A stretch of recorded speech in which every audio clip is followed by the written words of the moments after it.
Assalamualaikum warahmatullahi wabarakatuh. Halo sahabat semua, salam sehat, salam berkah, dan senantiasa selalu dalam lindungan Allah Subhanahu wa Ta'ala. Kembali ketemu bersama saya Faris RM lewat Faris RM YouTube Publishing Channel. Sebuah channel yang seperti saya janjikan semenjak awal adalah sebuah channel yang bebas vlog, bebas gosip, dan hanya berisi informasi-informasi yang menginspirasi dan bisa menjadi acuan Anda sebagai terutama khusus mereka yang aktif di bermusik dapat menjadi referensi yang baik bagi teman-teman sahabat semua. Kali ini kita ketemu kembali dalam episode yang khusus, yaitu episode inspirasi. Seperti sahabat tahu semua bahwa episode inspirasi ini hadir dari petikan dari buku saya yang dirilis pada tahun 2008 yang berjudul Living in Harmony, yang masih bisa sahabat-sahabat dapatkan semua lewat Tokopedia maupun jalur-jalur akses pembelian online. Dan insya Allah semua essay yang saya akan bacakan sebagai storytelling dalam inspirasi ini bisa menjadi inspirasi bagi teman-teman semua. Walaupun sudah berselisih waktu karena buku ini dirilis tahun 2008, namun saya rasa banyak sekali essay yang saya tulis ini masih relevan sampai saat ini. Baik teman-teman, kita akan mulai. Kali ini dalam episode inspirasi saya akan menampilkan satu essay dari buku Living in Harmony ini yang berjudul Aturan Semesta. Aturan Semesta. Sering kita dengar perumpamaan makro dan mikro digunakan orang sebagai perbandingan menyikapi aneka aspek kehidupan beserta persoalannya. Katakanlah, banyak yang bilang kalau mau beres mengurus negara, coba dulu menata kehidupan berkeluarga. Ya, jika kita mampu membina keluarga yang sakinah, mawaddah warahmah, boleh jadi kita memiliki kemampuan untuk memimpin negara. Begitu katanya. Karena keluarga sesungguhnya adalah miniatur dari sebuah negara. Formatnya sama, namun beda ukuran. Di keluarga, anggotanya terdiri dari aneka manusia dengan aneka sifat, usia, keinginan, dan cita-cita, dan semuanya menuntut hidup yang ternyaman menurut pandangan masing-masing. Begitu pula dengan di negara. Secara prinsip dan logika, keduanya sama-sama memiliki permasalahan yang dapat diatasi dengan taktik dan strategi yang sama pula. Memang demikianlah kenyataannya, aneka problematika yang dihadapi seorang manusia ketika mengarungi jalan kehidupan karunia Tuhan tidak akan pernah terlepas dari aturan semesta. Aturan yang sama dengan aturan Tuhan bagi kelangsungan hidup semesta yang diciptakannya. Aturan semesta hanya ada satu, yakni ada awal, ada akhir. Ada hulu menuju muara. Dari cita-cita mencapai tujuan. Dari angan-angan menjadi perwujudan. Dan kedua kutub tersebut tersambung melalui benang merah yang dikenal sebagai proses. Ingat, kalau Anda seorang Muslim, dan saya yakin ini ada di berbagai kitab suci, ingat bahwa dalam kitab suci Al-Quran, kita sebagai Muslim, terutama karena saya seorang Muslim, bahwa kita seringkali menjumpai kata-kata yang bunyinya la'alakun tatakun, la'alakun tashkurun, la'alakun tatakun, agar menjadi orang yang takwa, la'alakun tashkurun, agar menjadi orang yang bersyukur. Tepatnya ada selalu kata-kata agar menjadi. Jadi, ini satu pertanda bahwa yang selalu dihargai dan dinilai oleh kodrat ilahi adalah prosesnya. Sejauh hal prinsip tersebut dianut dan dipahami dengan bijaksana, maka sejauh itu pula keadaan kehidupan akan aman-aman saja. Akan tetapi jika kita berani mengingkarinya, maka bisa dipastikan manusia akan menemui kendala. Teman-teman, coba teman-teman pikir secara terbuka. Kalau kita mau menjadi seorang dokter, yang mahal apanya? Prosesnya, sekolahnya, biaya-biayanya. Saya tahu karena anak saya kebetulan dokter gigi dan saya membiayainya. Sehingga itu salah satu contoh saja yang saya ambil gitu. Ya, untuk menjadi seseorang, untuk menjadi manusia kita, yang mahal itu prosesnya. Jadi oleh karena itu wajarlah kalau kita ini mikro dan keilahian itu makro, sama perhitungannya. Proses ada sesuatu yang mahal. Namun celakanya manusia memiliki sifat arogan dan menyukai tantangan. Merasa super dengan kapasitas tak seberapa yang dimilikinya. Sehingga yang banyak terjadi adalah manusia menjadi korban dari kesombongannya sendiri. Karena seringkali puas terhadap hasil instan dan lupa bahwa proses, sekali lagi bahwa proses masih berjalan dan belum mencapai hasil akhir. Percaya pada hasil awal akan selalu menjadi bumerang yang berbalik menyerang dirinya. Maka ajaran agama manapun senantiasa mengingatkan manusia pentingnya keyakinan yang berdasarkan keimanan atas kehendak kuasa Tuhan dan menjalaninya dengan penuh kesabaran.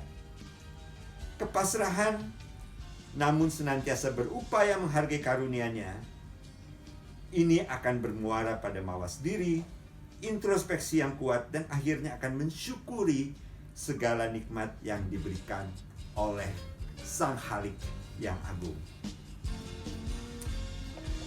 Demikian pula dengan proses kreativitas.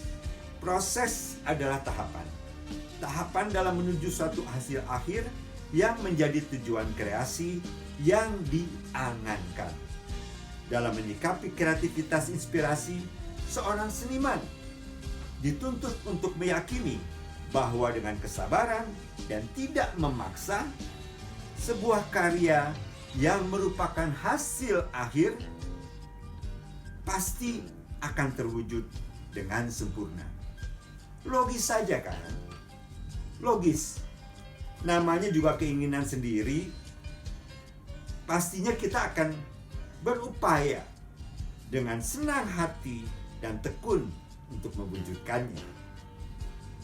Kita dengan bahagia menelusuri pemahaman dan inspirasi yang lahir dalam pikiran, menuangkannya melalui proses secara taktis, penuh siasat, dan berusaha mencermati aneka bentuk tantangan yang dihadapi.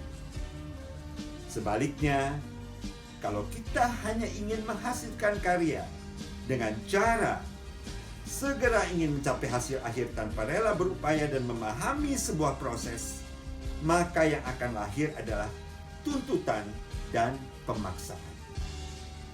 Bisa ditebak, berbagai jalan pintas akan kita tempuh, mulai dari mencuri, mengingkari tahapan-tahapan yang semestinya menjadi aturan semesta yang sesungguhnya adalah kodrat ilahi. Jangan sampai, teman. Jangan sampai, bos. Banyak orang lupa bahwa jangka waktu yang menjadi garis suatu proses sebenarnya adalah suatu cara penyesuaian yang dibutuhkan oleh seorang manusia agar menyadari seberapa nilai dari hasil akhir yang akan dihasilkannya. Sehingga ketika hasil akhir tersebut ia capai, maka di saat itu pula ia mencapai satu titik di mana ia memahami respect atas karya yang telah dicapai. Dan ingat sahabat, respect adalah sebentuk pernyataan perasaan yang pada dasarnya adalah bahasa semesta. Dengan perasaan setiap makhluk hidup ciptaan Tuhan akan mampu melakukan komunikasi interaktif di antara mereka. Oleh karena itu, sering kita dengar bahwa suatu karya seni kreatif seorang manusia tidak hanya dikagumi, diminati, atau diinterpretasi oleh banyak orang, namun sekaligus mampu menjadi inspirasi kehidupan orang lain. Karya seni yang lahir dari hasil kejujuran aturan semesta, insya Allah akan senantiasa lestari sepanjang usia semesta. Contoh mudahnya adalah seperti orang yang bekerja untuk memperoleh suatu penghasilan, uang. Jika ia adalah orang yang percaya akan proses aturan semesta, maka uang yang diperolehnya kemudian, besar dan kecil jumlahnya, tak akan pernah menjadi masalah. Karena ia yakin dan melalui proses menghasilkannya, ia sadar akan segala pengorbanan yang dilakukannya demi memperoleh uang tersebut. Dan ketika ia memperolehnya, ia akan menghargai uang yang dimilikinya. Tidak penting berapa besarnya. Dan akan secara bijak memanfaatkan penghasilannya, mengatur keuangannya. Sebaliknya, jika orang menghasilkan segala cara, akan segera memperoleh uang dengan mengejar penghasilan dengan tujuan memperoleh sebanyak-banyaknya melalui cara yang instan, menipu, memanipulasi, maka seringkali akibat proses yang dipersingkat, ia tak punya cukup waktu untuk memahami tujuan akhirnya. Penghasilannya akan segera terhambur tanpa kebijakan dalam penggunaan, merasa gampang memperoleh, menjadikan dirinya diperbudak uang. Apa saja bisa karena aku memiliki uang, menjadi hedonis dan menuhankan Tuhan, menuhankan uang. Dengan kesadaran dan pemahaman terhadap aturan semesta, manusia seharusnya bisa mengerti bahwa segala sesuatu ada batasnya. Kita punya ketidakberdayaan. Hidup kita memiliki batas-batas kodrati yang tak bisa kita hindari. Jadi berkeinginan untuk memiliki segalanya adalah suatu bentuk keinginan yang akan mungkin bisa kita peroleh seberapa besar upaya dan segala apapun cara yang kita lakukan. Sebab batas itu sudah jelas. Andaikan ada teknologi yang bisa mengawetkan manusia, ya tetap saja suatu saat usia manusia tersebut akan habis. Paling tidak, andai organ-organ tubuh manusia bisa diawetkan, pikiran kita tidak akan pernah bisa diawetkan. Sebab pikiran bukanlah organ tubuh. Terbayang oleh kita betapa lelahnya pikiran jika harus menghadapi lagi-lagi berbagai problema hidup akibat usia diperpanjang dan diawetkan ekstra 50 tahun ke depan yang seharusnya sudah bukan milik kita lagi. Dulu saya punya teman, namanya Indah Sukoco. Si Indah ini kebetulan punya nenek yang usianya mencapai 102 tahun. Saya ingat ketika sang nenek berulang tahun dan saya menghadirinya. Waktu itu berulang tahun ke-97. Beliau mewanti-wanti anak cucu dan cicit dan segenap keluarganya agar tidak lagi menyanyikan lagu panjang umur untuknya di pesta ulang tahun tersebut. Karena beliau mengaku sudah terlalu lelah dan menerima perpanjangan umur dari Sang Maha Pencipta.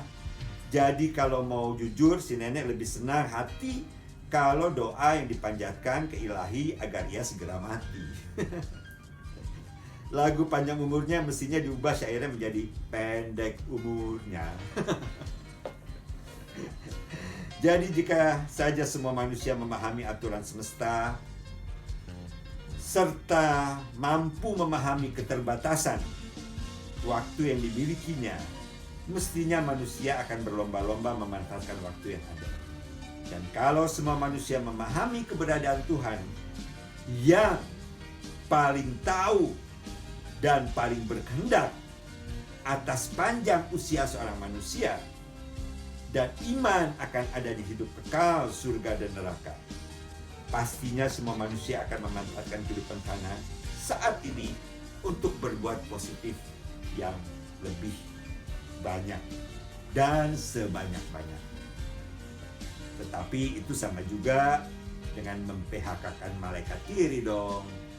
Kasihan menghentikan pekerjaan menghentikan pekerjaan seorang malaikat, maksudnya yang telah ditugaskan Tuhan adalah dosa tak berampun. Jadi gimana ya baiknya? Itu terserah Anda. Tapi sekali lagi, aturan semesta itu ada, teman-teman sahabat, dan patut kita cermati dan kita pahami sebagai kodrat keilahian. Saya Faris Saram untuk episode inspirasi kali ini di YouTube Faris Saram Publishing Channel. Sampai jumpa teman di inspirasi berikutnya. Assalamualaikum warahmatullahi wabarakatuh.